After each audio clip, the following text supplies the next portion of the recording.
কালকে ছুটির পরে অনেক খুঁজে একটু দূর থেকে ফ্রোজেন ইলিশ মাছ নিয়ে আসা হলো। ফেসবুকে সবাইকে দেখছি কলকাতায় খুব ইলিশ খাওয়া হচ্ছে, আর এত ইলিশ লাভার হয়ে যদি ইলিশ দেখি তো জিভ থেকে জল পড়ার মতো অবস্থা। তো অনেক খুঁজে রীতিমতো আমার কর্তামশাই ইলিশটা খুঁজে বার করেছে, একদম পারফেক্ট ডিমওয়ালা 1.5 কেজি ওজনের ইলিশ।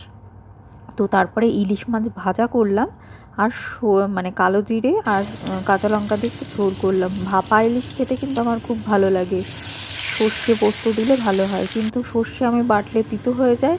আর পোস্ত দেশে পাওয়া যায় না। পোস্ত যদি কেউ দেশ থেকেও আনে তো সেখানে এয়ারপোর্টে তাকে ধরে সোজা লকআপে চলে যায় সে।